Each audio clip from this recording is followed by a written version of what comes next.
It's 6:35. We're going to call the meeting to order. First order of business is to review the agenda and make any changes or additions, deletions. I have one item to be removed, 6C, which is the Lister vacancy. We can take that off the agenda. There was two candidates that had expressed interest that I had hoped to talk to before today, but I haven't had a chance to talk with them, so we can table that to a future meeting. So again, that's item 6C we will remove from tonight's agenda. Are there any other changes to be made to the agenda? Not hearing any, we'll move on. Next item of business is to review and approve the minutes of the August 31st meeting. Is there a motion to approve the August 31st meeting minutes as written? I'll make that motion. So we have a motion from Suzanne to approve the minutes as written. Is there a second? I'll second it. We have a second from Leanne. Is there any further discussion on the motion? Hearing none, we'll vote. All those in favor of approving the minutes of August 31st as written, please signify by saying aye or raising your hand. Aye. Any opposed? Any abstentions? One abstention from Emily, who was not present, so the motion carries 4 in favor, 1 abstaining. That brings us on to Public Works. First item on the agenda under Public Works is the generator service contract. Mark or Scott, do one of you want to take the lead on this? I printed off a copy for you. Yeah, I've got one here, thanks. Yeah, I think they sent us the email, and I think the contract's pretty much the same as we had before. To get the generator service, yearly service contract. So it's a yearly service contract for 3 years for the CAT D50. Oh, go ahead, Mark. Yeah, it's a 3-year contract. Okay. Yeah. And just to be clear, payments are annual. They're not expecting a lump sum all at once? No, I would say it's annual. Okay, great.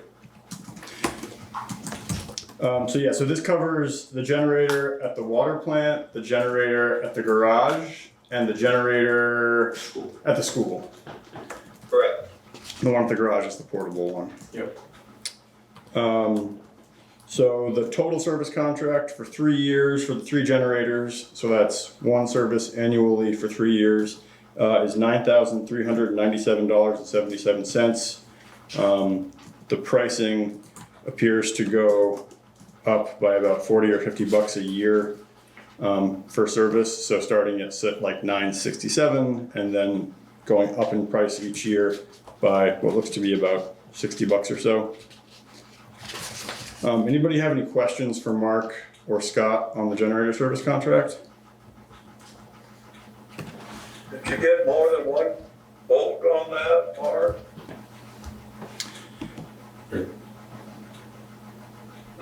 Merle, they're the ones that have been doing it for the last few years, and the other people we've had in the past haven't done a very good job, and they've been doing a good job of keeping them up in shape and everything. So that's why we continued staying with them, with Milton Cat. It's also in my cat. Terrible price. You know, cat generator. Yeah. It's the only cat dealer. And so Scott also just added that these are all CAT generators, and this is the only CAT dealer in Vermont. So if we want a service entity which specifically works on CAT, this is the one we go with.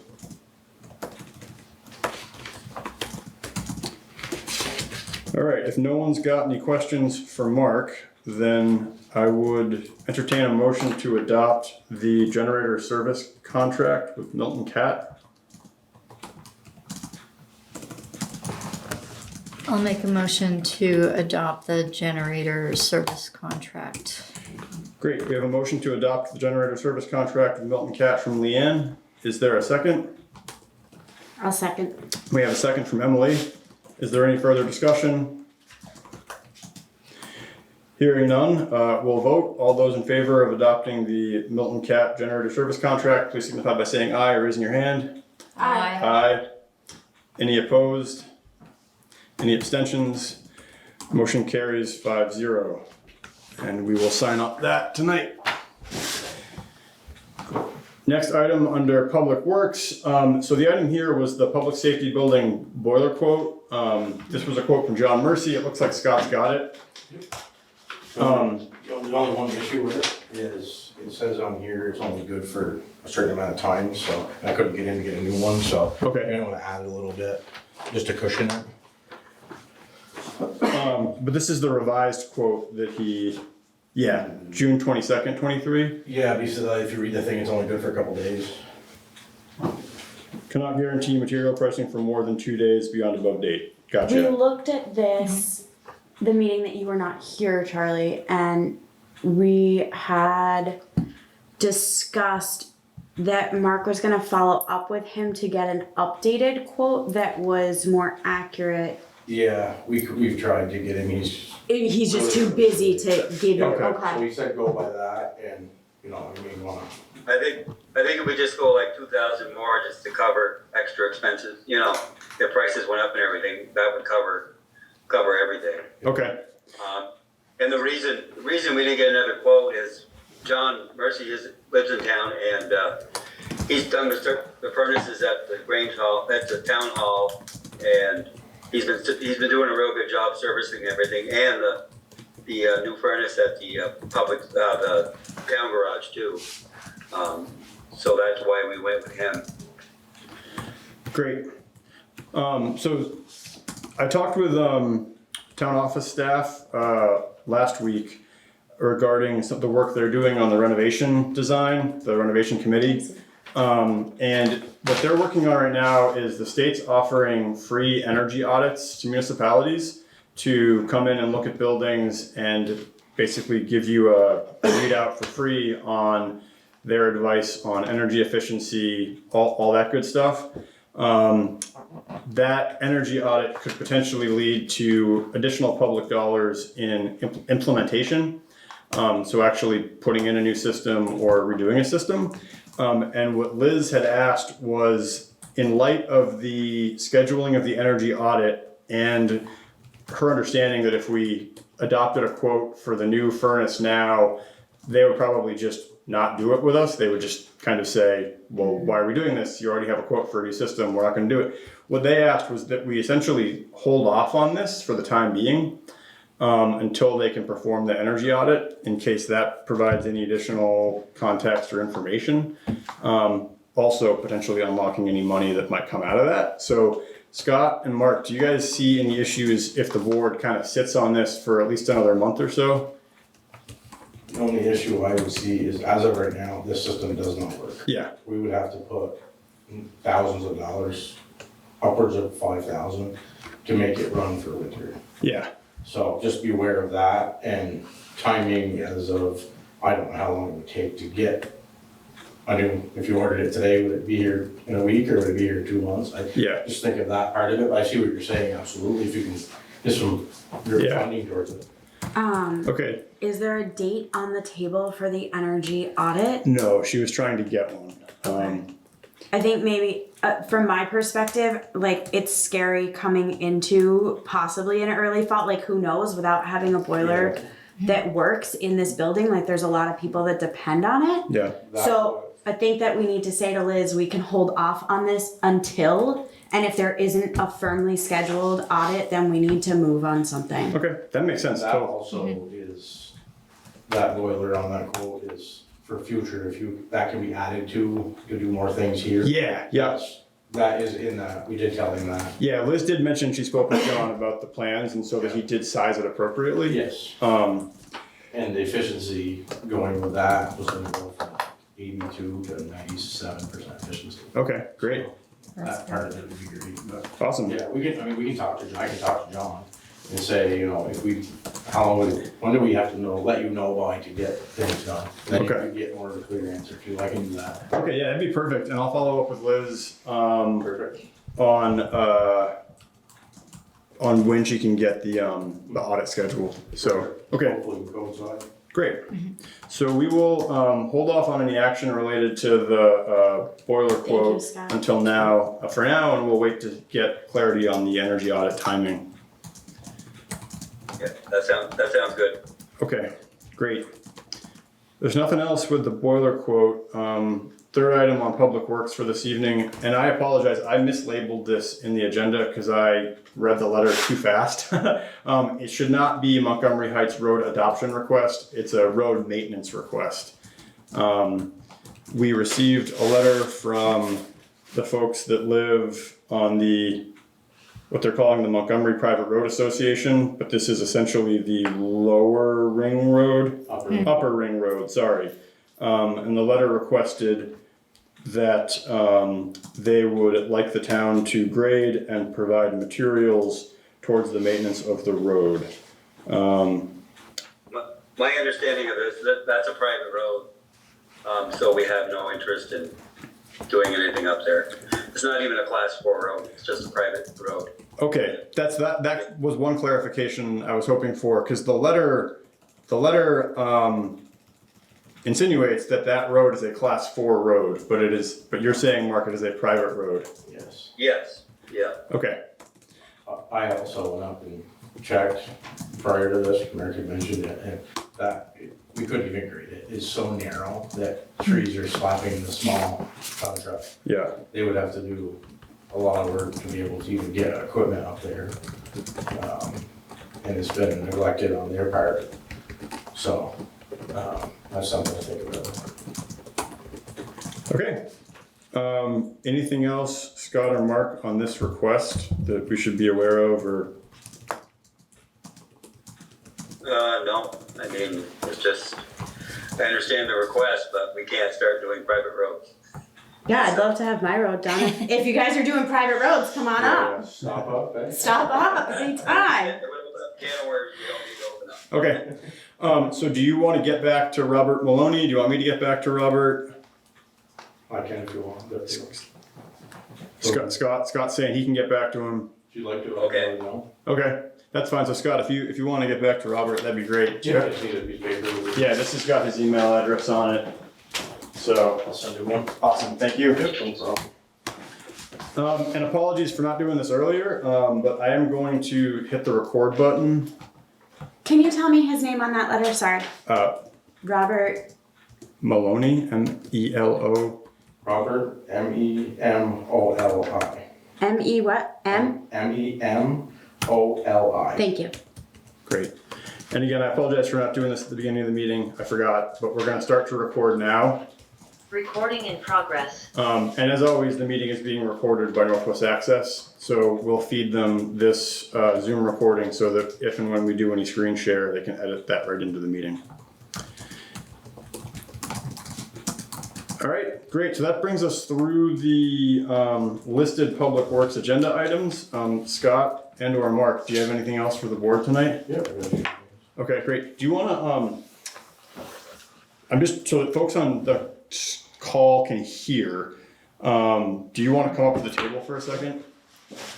So again, we're having a little issue with the sound and picking up. So Scott's going to come up to the table just so that the mic is here and you can hear him. So yeah, feel free to. The 35-mile-an-hour signs for Black Falls Yes. are installed. Okay. So there was actually one already there, Yeah. but we added 2 more. Okay. So those are installed, Great. so everybody knows. I know there's been some emails back and forth about the Coda Road. We went up and fixed it today.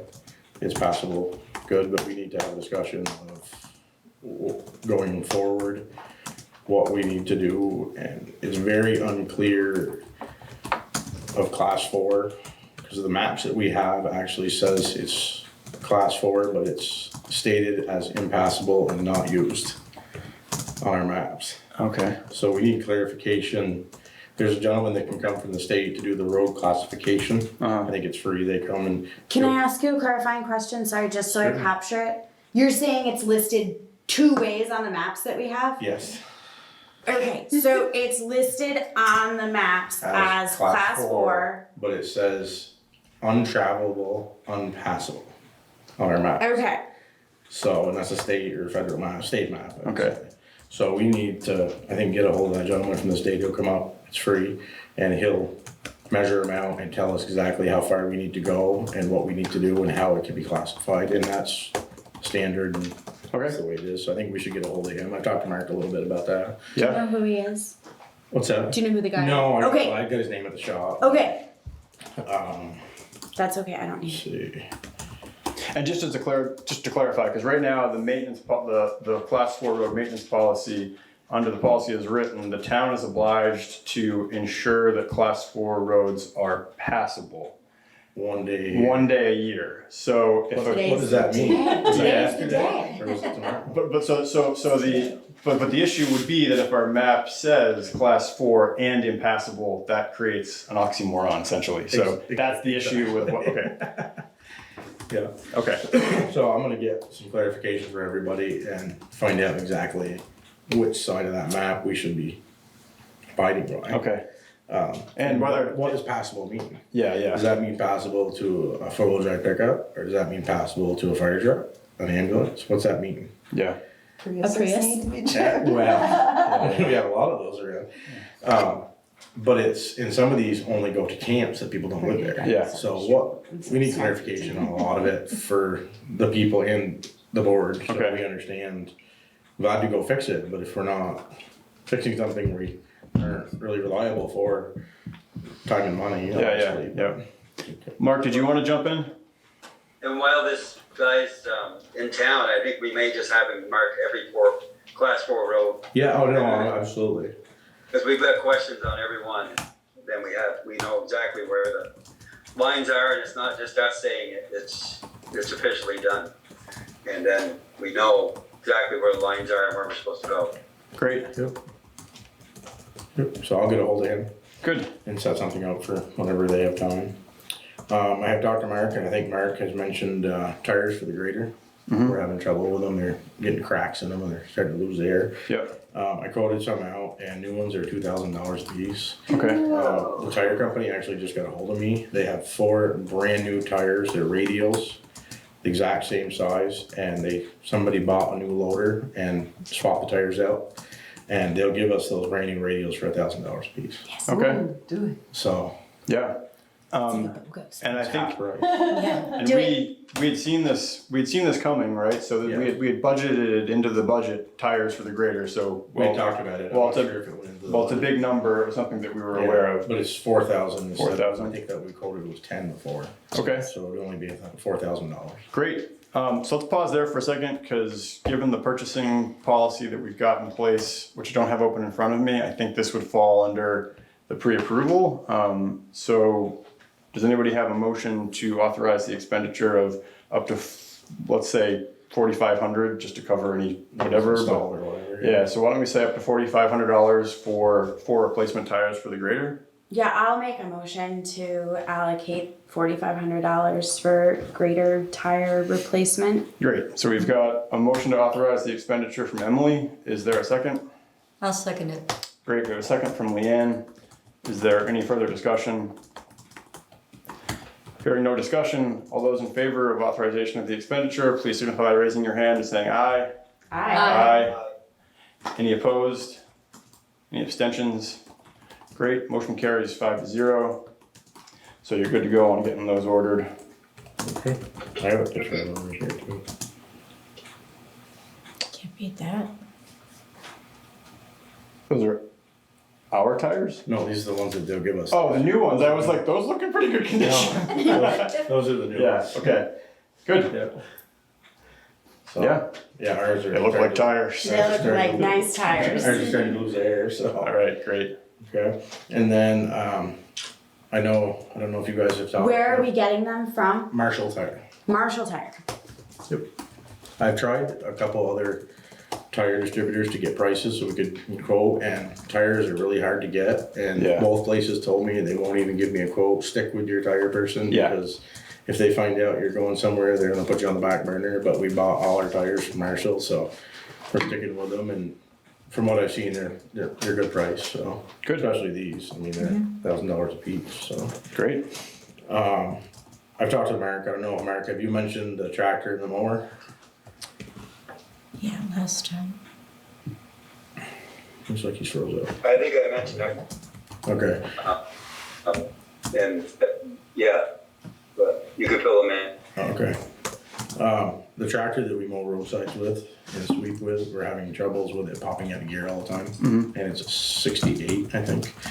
And now it's burning like 1.5 gallons of oil a day. Yeah. So we're gonna have some Take issues care of with the it here. bugs. Yeah, for As you sure. know. Yep. Yeah, I don't know, like a headache too.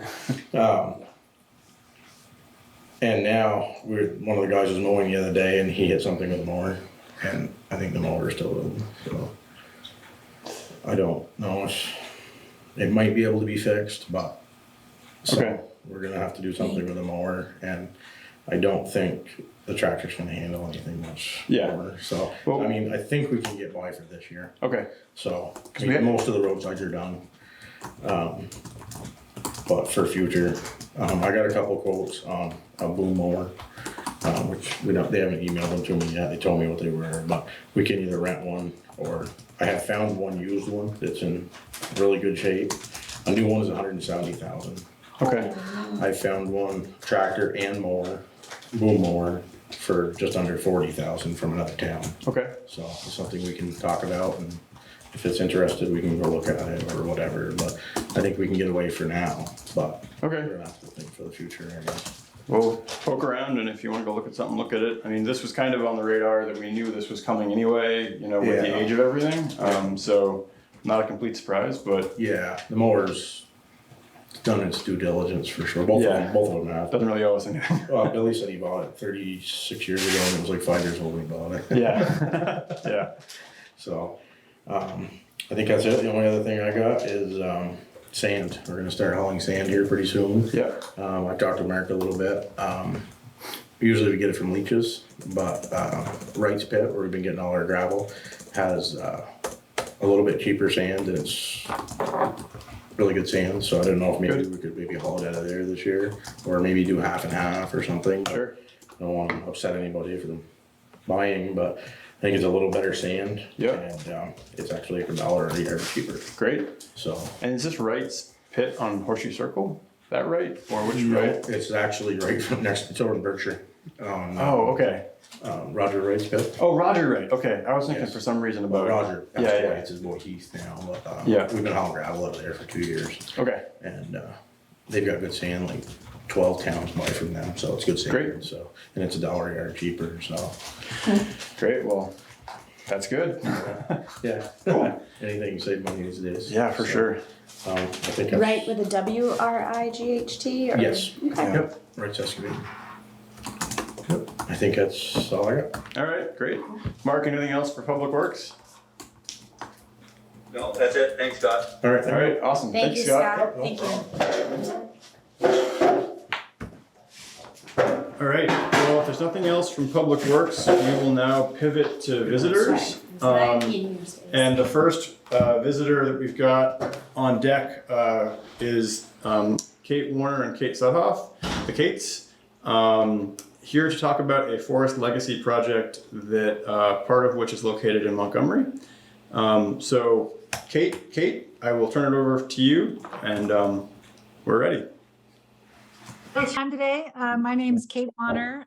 I am a senior project manager with the Trust for Public Land, which is a national conservation organization that works all over the country with communities, states, and the federal government to conserve lands that are important to them. We don't hold any land or easements ourselves. We mostly work to create new public land or new publicly held easements on private land. We most recently in Montgomery worked with Everett and Sue McGinley to do a forest legacy easement on their forest land in northern Montgomery, and are now working with 3 different landowners in Montgomery, Westfield, and Lowell on an application for federal funds to acquire conservation easements over about 2,000 acres. These easements will protect forest as forest. The properties will stay private. The easement will be held by the state and require management plan that's approved by the state. And it's a little bit more intensive than just a current use plan. It also looks at wildlife habitat, recreation, water quality, and public benefit. The property, Charlie, do you have the maps that I sent an email like 2 months ago, or should I share my screen? I've got them on my computer. I can pull them up, but if you have them ready, you can totally screen share. You should be able to do that. It said host disabled. Oh. Screen sharing. I think, yeah, Zoom just updated before this meeting, so it might have put all of our settings off. But let me, are you looking for the maps to show the project area? Yeah, so I was just going to show the locus map that shows all the easements and then the one of specifically in Montgomery. Cool. Let me, I think I have that in an email that I can get to quicker. What email address am I using? I think it's Charlie's, board address. oh, good. Yeah, while Charlie's looking for that, I'll just introduce myself. I'm Kate Sudhoff. I work for the State of Vermont Department of Forest, Parks, and Recreation, the coordinator for the Forest Legacy Program. So Kate mentioned that we have an easement, a Forest Legacy easement with Sue and Everett McGinley. That's one of several around the state. I think we're at about 75,000 acres in Forest Legacy conservation easement right now. So that's my role in all of this. Great. I've got the stuff pulled up. I'm going to just download it real quick so it displays better because the preview from the email won't work on one of the PDFs very well. So give me 1 second while our super fast internet does its job. So the property is in eastern Montgomery and it goes over into Westfield too. It's owned by Matt and Barbara P.E.G. And it's, well, the official ownership is Hazen Notch Woodlands LLC. So it's 433 acres in Montgomery and then an additional 281 acres across the line in Westfield. Great. I'm gonna screen share for you so that you can. Great. Okay. This is the locus map. Can you see that? Not yet. Not yet. Says it's loading. There. There we go. There it you go. is. Great. Yeah, so you can see that the properties are all kind of along the northern greens, kind of adding to the conserved public and private land that already exists there. The North Hill property in northern Westfield, you may be familiar with North Hill Road, with kind of an old big barn that used to be used as a dance hall. That's kind of right on the property. Part of it is sugared, most of it is general forest management. And then Potter Brook is owned in Lowell and is just 712 acres of kind of up northern hardwood forest managed for timber management. So all these properties with the easement will have guaranteed public access forever as part of the easement. So that's pedestrian public access, hunting, fishing, trapping, cross-country skiing, snowshoeing, hiking. The landowners aren't required to build any trails or maintain any trails, but they are not allowed to post against public access in the future. And as part of, Charlie, if you want to move on to the Montgomery zoom in. Yep, there you go. As part of the property we're hoping to conserve in Montgomery, it has almost 2 miles of the Catamount Trail going through it. So we will be permanently protecting that section of the Catamount Trail, which they are psyched about because it would be tough for them to kind of go around it if there were, if a future landowner were ever to decide not to allow them through there. So this section of the Catamount Trail will be permanently conserved. There's also quite a significant amount of headwater streams and wetlands on all of the properties, as well as some rare natural communities. And we're just getting back some reports from a botanist that we sent out, and he's finding lots of rare plants and rare bryophytes on all 3 of the properties. So we're excited to be able to conserve those too. So there's not going to be kind of much change in management of the property. They're going to continue to be able to manage the properties for timber. They can tap for maple syrup if they like to. It will be the only property that had a vast trail going through it is this one in Montgomery. I believe that that's currently not usable because one of the adjoining properties got closed off to VAST, but snowmobile trails are allowed as part of the conservation easement. But recreational ATVs are not allowed as part of the easement.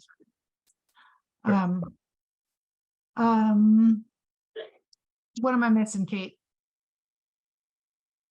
I think you covered it really well, that the easement would strongly support working forest, as well as the other benefits that Kate talked about. Public access is a big one. And that extra trail corridor, that's something that, you know, we don't do those on all of our easements, but this one's a great opportunity there to protect something in addition to just the dispersed rights. Yep. And just for context, just so folks know where we're looking, so Route 58 is coming right along here. Catamount Trail is part of that here. The Welcome to Montgomery sign on Route 58 is more or less where my cursor is. So just for context, that's where the property is located on 58. If folks are having a hard time.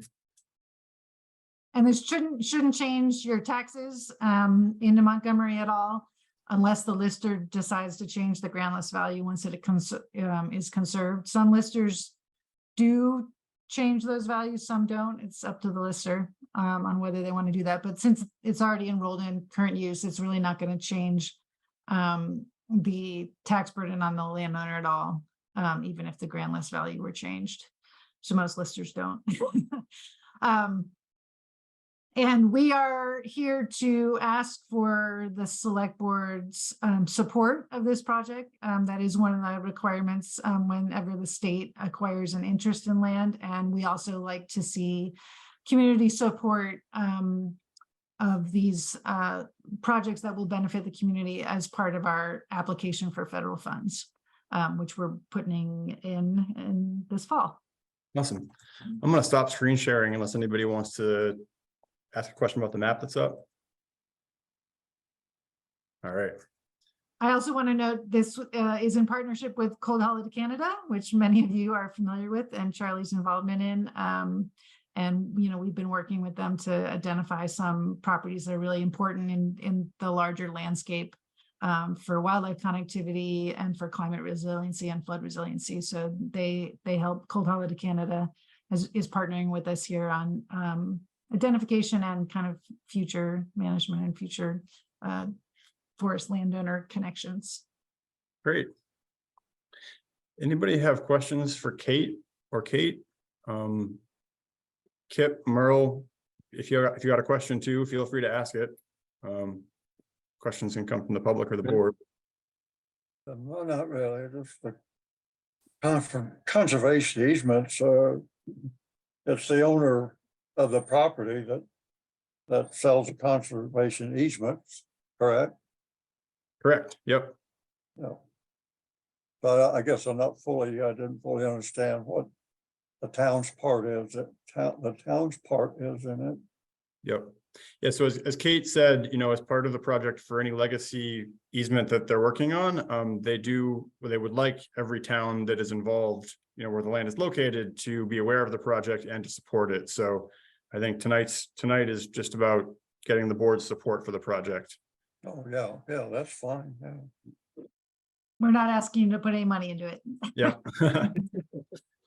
I will add that this has been a goal of Matt and Barb since I've known them, and I've known them for well over a decade. So this is something that they've been hoping to do for a long time. So it's great to see this finally, you know, come to fruition. I would note, you know, when that owners sell those development rights, it does affect the value of the property. Yep. Great. Kate mentioned the potential for the listers to revalue it. Yep. Yep. Well, if no In one's, our experience, most listers don't change the value, especially with easements on large forest lands, since the majority of the taxes are being paid by current use anyways, and most landowners don't petition for it, but it's up to your lister. yep. Yeah. Yeah. Cool. Well, if no one else has any questions for either Kate, I would move that the board support the Forest Legacy application for, does this one have a name, Kate? Is it, I know Hazen's Notch Woodlands is one of the parcels, but does the overarching project have a name? Yeah, we decided to name it the Hazen's Notch Conservation Project because it had the best name. Nice. It's Well, I also would, the overarching name too. great. Well, I would move that the board support the Hazen's Notch Forest Legacy project enthusiastically. I'll second that. We have a second from Suzanne. Is there any discussion? Hearing no discussion, we'll vote. All those in favor, please signify by saying aye or raising your hand. Aye. Any opposed? Any abstentions? Great, motion carries. Let me know if you'd like a letter of support, a written one, and we can get you one. Yep, if it's helpful, would you like, we're happy to draft one for you to edit. That sometimes helps folks who are as busy as you guys are. Yeah, So sure. Feel free to shoot one over and we'll take a stab at it and put it on our letterhead. great, thanks so much. All right, thank you guys for all the work you're doing. Thank you. Take care. Bye. You guys are welcome to stay if you want, but you don't have to. Bye, Kate. Going. So next up, we'll go in the order folks arrived. Merle, do you have anything for visitors tonight? Yeah, I guess, first on the list, I thought you were going to fill a vacancy tonight. I'd mentioned to Mark that, the town is gonna have to undergo a reappraisal. And you do really need somebody with experience on the board. So I offered to fill that vacancy until we got through the townwide reappraisal. It's very, very important that, again, that you have experience. That last reappraisal, there was an awful lot to be desired. Okay, great.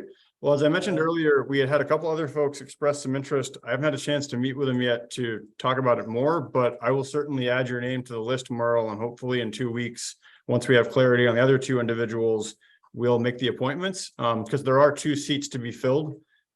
So we will act on that hopefully at our next meeting, but I'll definitely add your name. Yeah, well, I don't have to stress, I don't think that, that experience is a prime concern for the listers right at this point in time, more than politics, if you will. Yep. And Yep. I just would mention, it doesn't really hurt anything, I guess, but you're having a problem getting those minutes approved that as amended. That wasn't on the agenda. So on we, the so if you- 31st. yeah, so the minutes that you mentioned, we took care of that at the special meeting last Monday.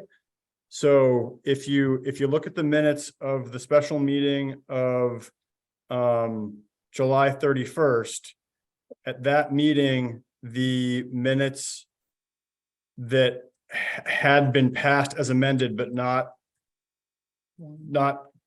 correctly were readdressed. So the minutes passed as amended using the correct steps on the 31st. Well, the point was, it wasn't on the agenda, was what I was bringing up. So if it wasn't on the agenda, how could you take action? I believe it was on the agenda. Let me double check, but I Not on the think 31st, it wasn't, no. That agenda on the 31st was just, I don't know where it came from. That was nothing like you normally have for the agenda meeting. well, it was a special meeting just to cover one or 2 items. So it was not encompassing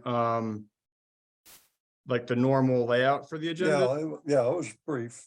So, yeah, on the agenda so this is the agenda for the special meeting on Monday, July 31st. There was an agenda item to review and approve the minutes of the July 17th meeting, which was the meeting that the question was on. So, Okay, yeah, Yep. you're right. I stand corrected. Sorry to Nope, take it on that. no, it's okay. I I mean, can't read everything, I guess. good eyes catching it the first time, you know? Okay. I think that was really. Oh, the other thing I was just wondering, the streetscape. I don't know, it appears that you're gonna have a final plan. Are you gonna have a public meeting before the final plan is received or not? Yes, we will have another public meeting prior to finalizing everything. And we'll talk about that more in a couple agenda items, but that we will have another public meeting in the Grange to get feedback on the conceptual Before, designs. yeah, before the final, that's what I thought about. You Yep. know, don't shut the door after the horse is out. Okay, thank you. All right, thanks, Merle. Kip, anything for visitors? Can you hear me, Charlie? I can hear you, yeah. Yeah, no, I'm here because I was interested in the streetscape project and also the wastewater project updates. Great. Well, we will move into those as soon as I can pull the agenda back up and tell you when. Yeah, we'll be moving into those right now, actually. So Okay, good. if there's nothing else for visitors, we'll continue on the agenda. So under old business, the first item here is the Eberly and Schneidkor. I'm probably butchering those names, but this is the E-Court appeal following the DRB decision. There was a couple items that the board needed to discuss tonight regarding that, just to make a decision on how to move forward with something. Because that does involve pending litigation the town is a party to, I would like to do that under executive session. So if there's no objection, we'll pass over this one item and come back to it at the end of the meeting. Yeah. Does that sound good? Yeah. All right, so moving on, streetscape project update. So the update here, following our last meeting where the special meeting where the board reviewed the latest conceptual plans, I went back to the engineering team with our feedback the next day, and this afternoon had a meeting with the engineers and with V-Trans to kind of go over our comments and talk about what we want to incorporate.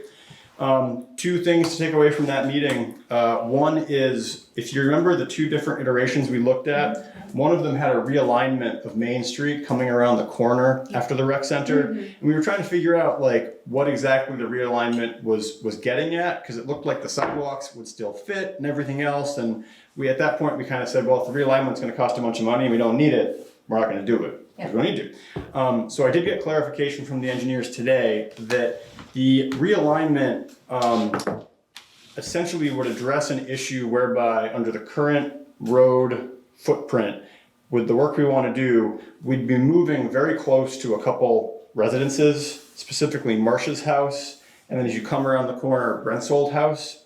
So with the work we want to do using the existing centerline footprint, that would encroach quite closely to those homes. That's one of the reasons why they wanted to realign it. And then getting more feedback there, they also were looking at realignment from a sight distance perspective. If the realignment as done was put into place, you'd have better sight lines coming around the corner.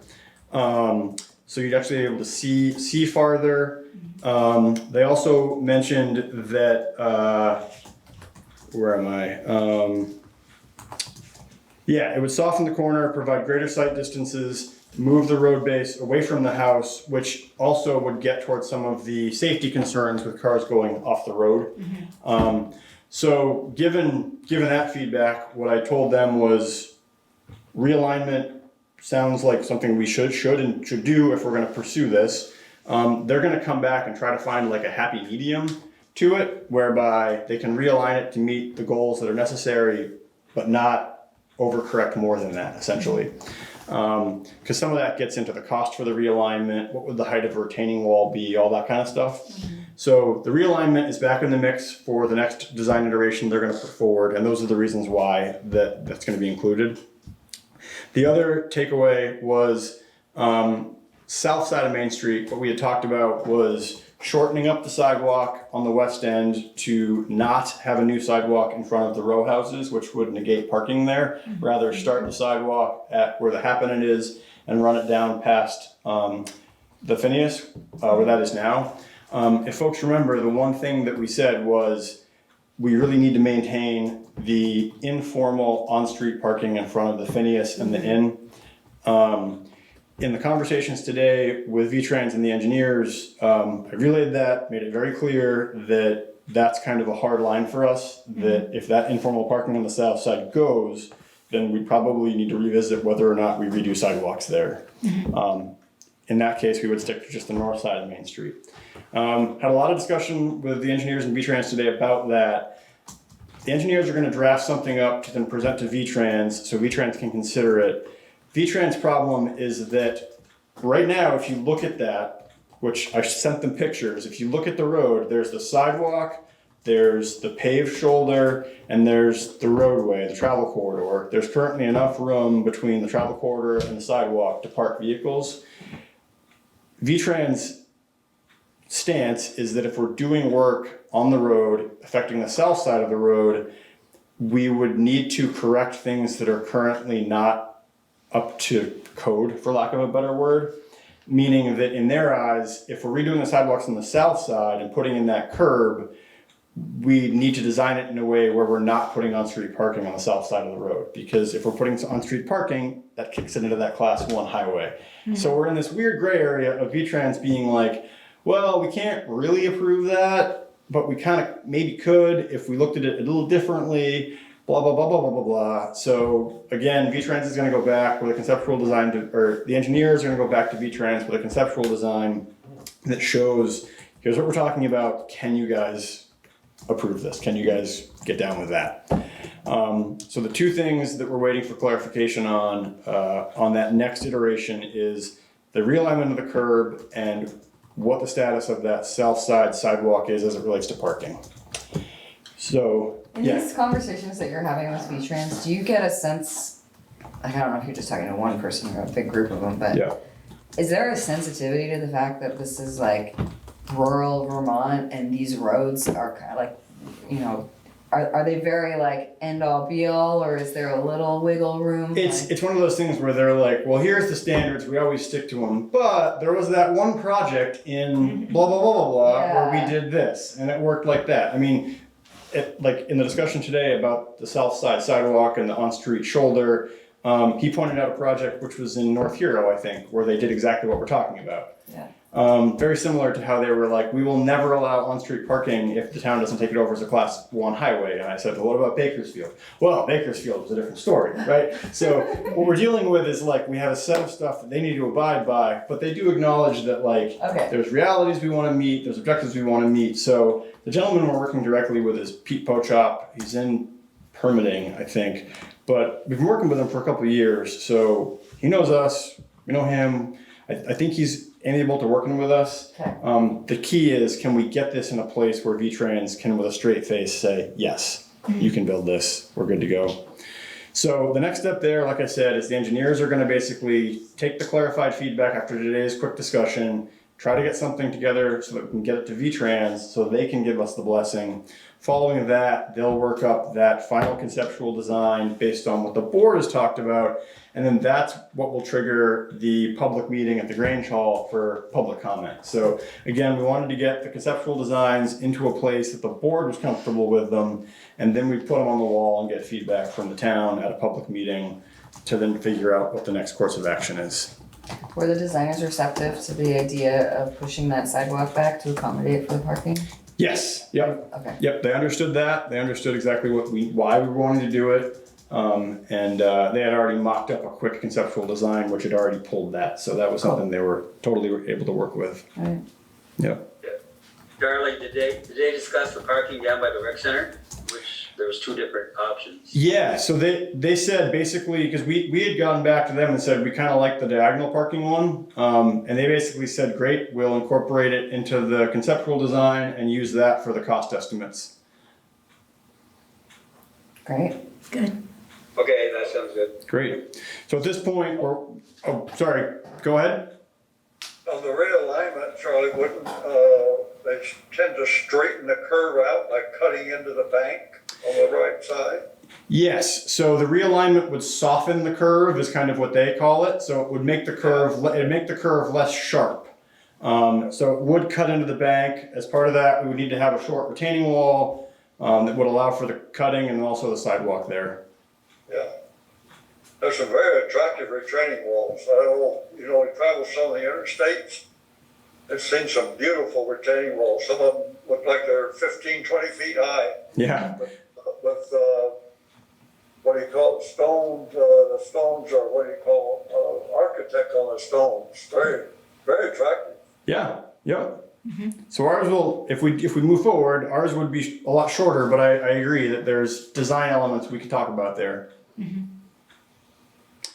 So that's the current status of the streetscape work. Again, at this point, what we're waiting for is the next iteration of the plans to come back from the engineers, get V-Trans green light on that, and then we'll go to the full town for feedback. Any questions on the streetscape, anything else? No.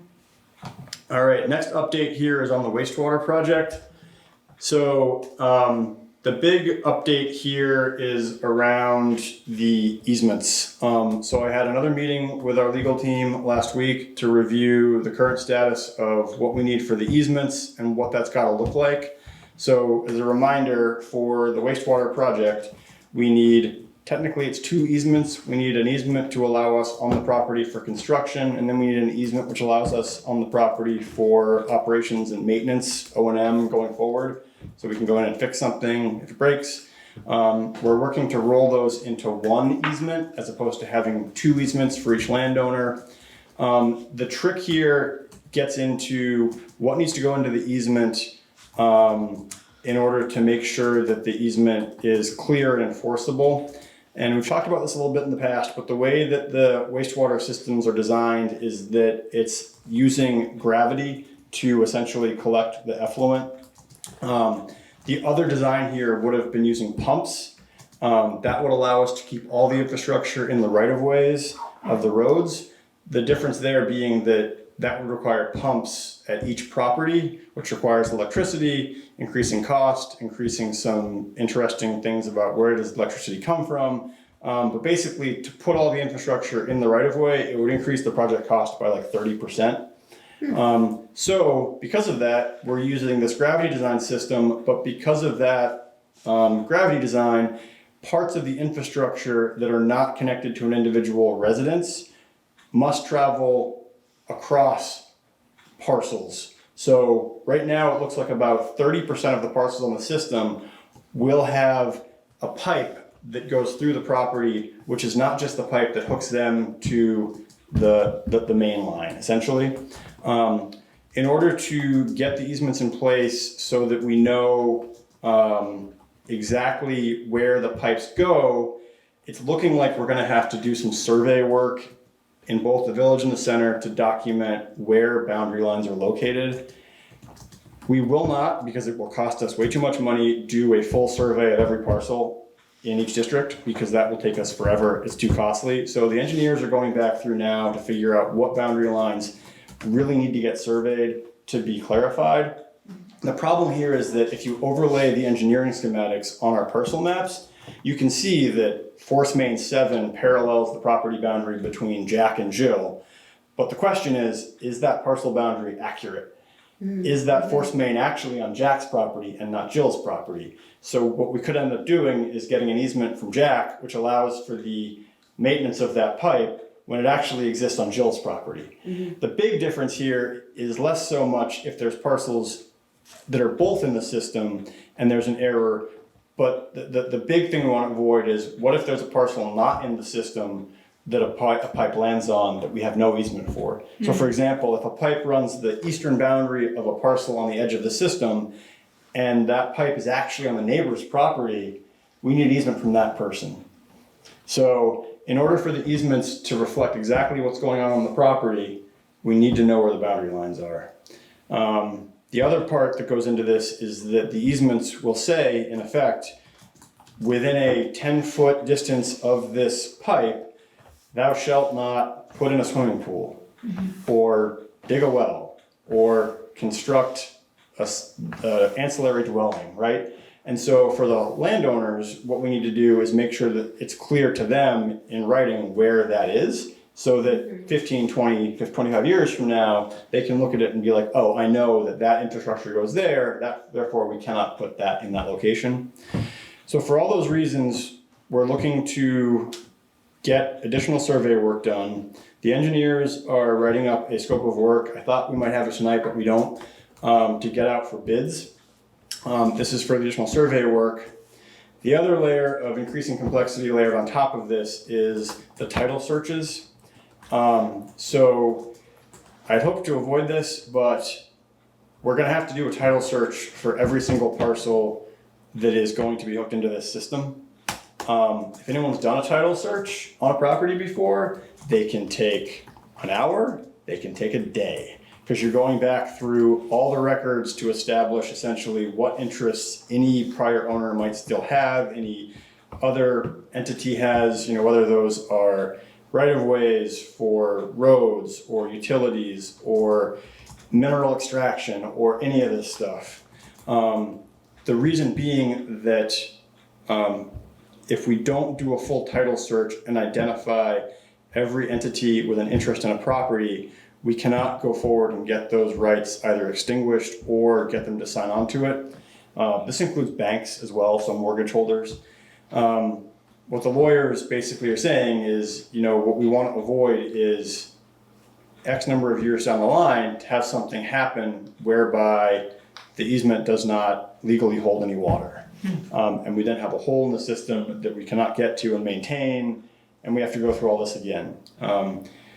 We could ignore this. This is one of those is this doing the work now to avoid having to do the work later versus not doing the work now and having it bite us in the ass later?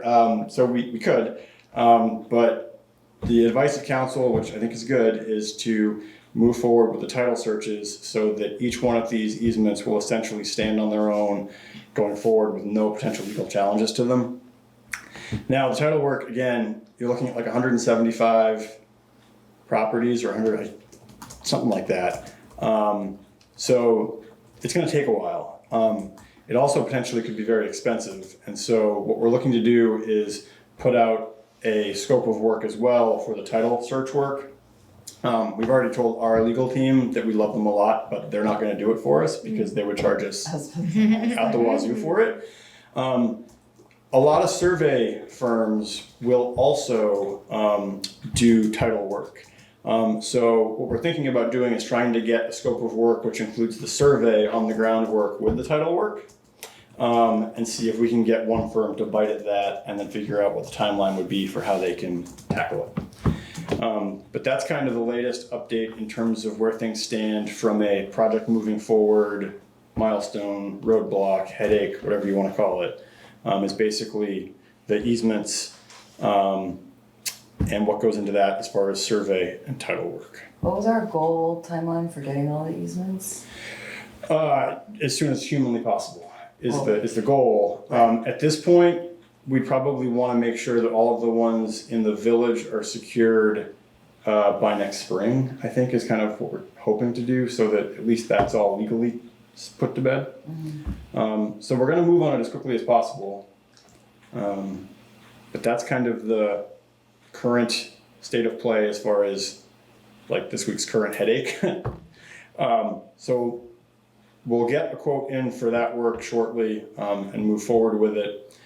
Other kind of updates around the project, we are looking to target a late August public meeting with the latest engineering updates. So this will be everybody on the system invited to the Grange Hall, looking at the plans, discussing updates from the last meeting, going over questions. At that point, we'll also prep the easement discussion. We probably won't have the easements in hand to give anybody, but we'll be able to at least kind of say, here's what we're working on, here's what to expect next, keep an eye out for this. So we don't have a date for that yet, but we are looking at late August. Last update regarding the wastewater project is we did get in the third quarter of local option tax receipts. So if folks remember, we've received this will be the third quarter we've received. First quarter that we received was about 19.6 thousand. Second quarter was close to 23,000. This third quarter we've gotten receipts from, this goes from May 6th to August 1st, was $21,600 and change. So to date, the local option tax over 3 quarters has raised just shy of $65,000. The initial estimates that came in were for $35,000. So it looks like the local option tax is probably going to raise north of $70,000 in any given year, which is great because that helps on the back end with user fees and debt service. It also helps now because we're amassing a cushion in that account prior to closing on that loan, which is the repayment arm of this money. But those funds are to be used to service debt on the system. So those funds can also be used for unforeseen or under budgeted expenses now, such as title search, survey work. So as it relates to the work we're talking about, we do have money in that account that we can use for unbudgeted or unforeseen things that come up now, which is good news. So those are the quick updates on both of those projects. Any questions from anybody? Have we locked in the wastewater site for the village yet? We have not yet. I have been leaving messages for the individual that owns that every few days, and I'm hoping we can at least connect this week. But that's the next step. Okay. Yeah.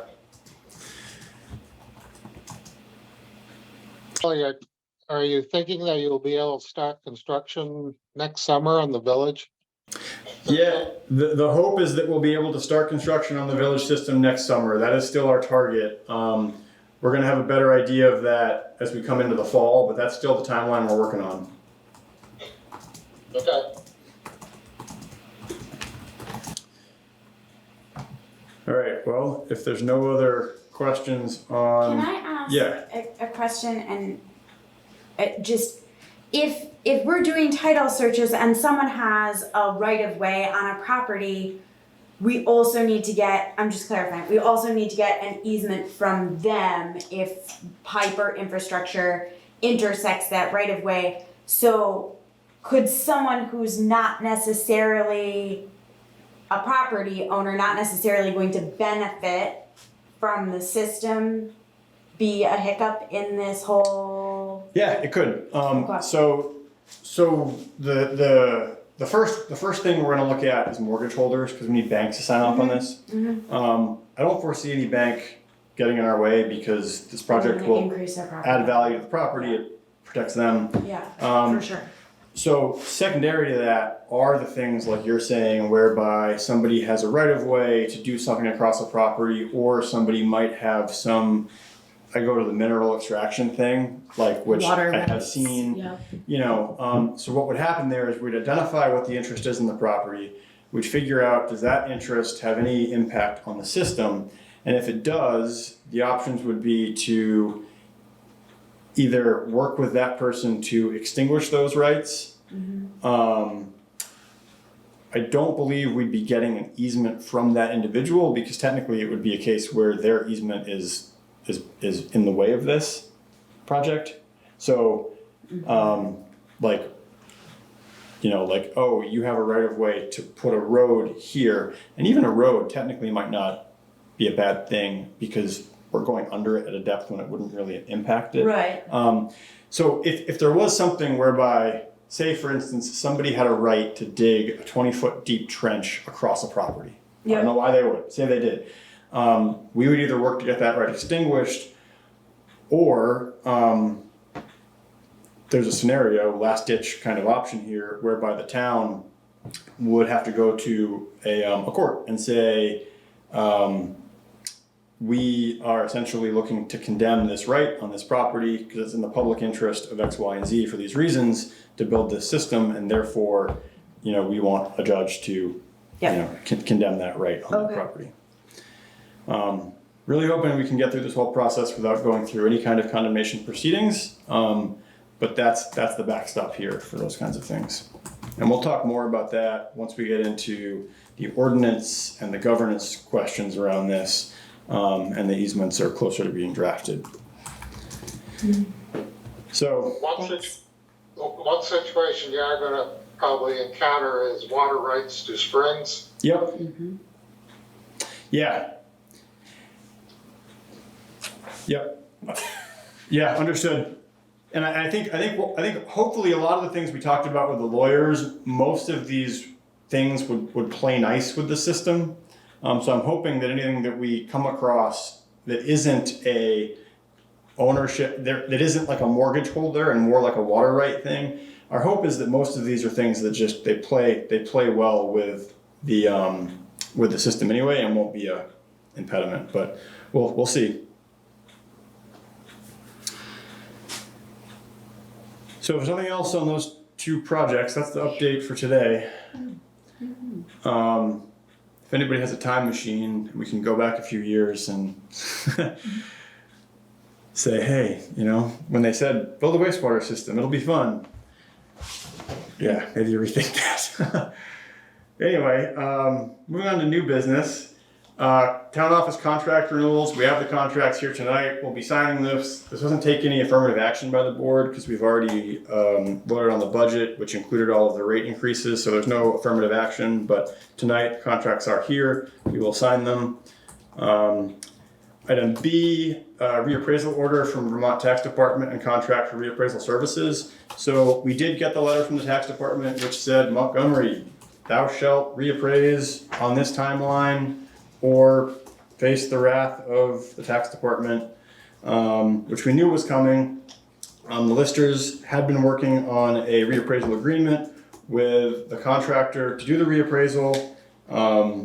We have that contract agreement here with us tonight for signature. I've gone over it with Genevieve a couple times. They're comfortable with it. They're ready to move forward Who with is it it. that's doing it? Or who is it that that's from? NEMRC. NEMRC.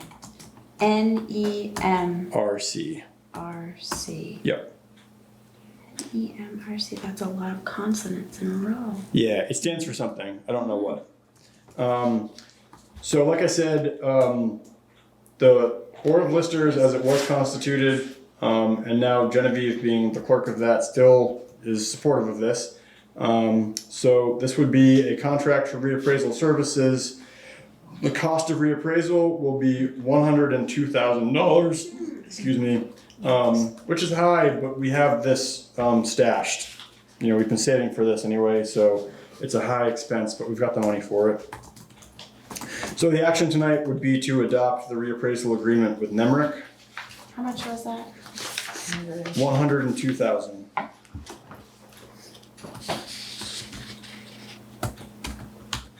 Even? Yes. And 64 cents. No, just for guarantee. Yeah, I believe that's in the reappraisal fund. Yep. Yeah, it's a lot of money, but we got it saved, so it's not like it's a unforeseen expense. So is there a motion to adopt the reappraisal agreement with NEMRC? I'll make that motion. Great, we have a motion from Suzanne. Is there a second? I'll second it. Great, we have a second from Leanne. Is there any further discussion?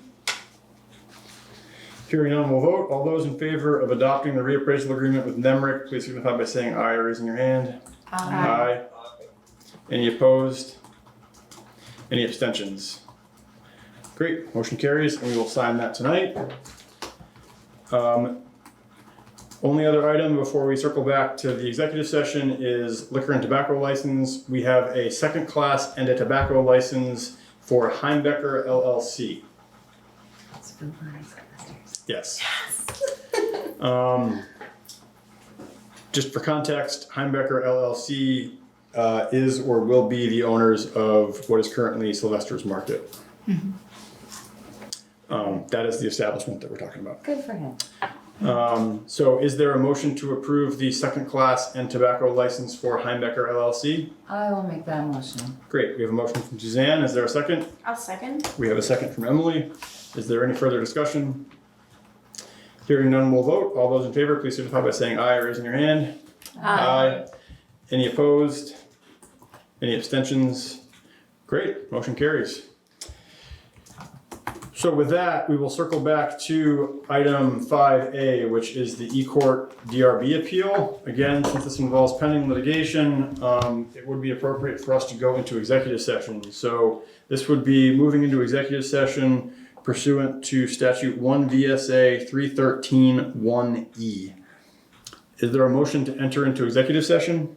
I'll make the motion to enter into executive session. Great, we have a motion from Emily. Is there a second? I'll second it. We have a second from Leanne. Is there any further discussion? Hearing no further discussion, we will vote. All those in favor of entering into executive session, please signify by saying aye or raising your hand. Aye. Any opposed? Any abstentions? Great, we are now entering into. Okay, so we are now out of executive session. Northwest Access has left the building, which is why they're not recording, but we are recording here. So we're now out of executive session. Based on the discussion around the E-Court appeal, is there a motion now out of executive session? I will make a motion to direct our legal counsel to file a brief with the environmental court in order to defend the decision of our DRB. Great, so Emily has made a motion to instruct our counsel to file a brief in support of the DRB position. Is there a second? I'll second it. We have a second from Leanne. Is there any further discussion? Hearing none, we'll vote. All those in favor, please signify by saying aye or raising your hand. Aye. Any opposed? Any abstentions? I'm going to abstain. Great. That's probably a good move. All right, so motion carries. I will instruct Nick to file the brief. And that takes us through the end of our agenda. Is there a motion to adjourn? I'll make a motion to adjourn. We have a motion to adjourn from Suzanne. Is there a second? A second. Second from Emily. Is there any further discussion?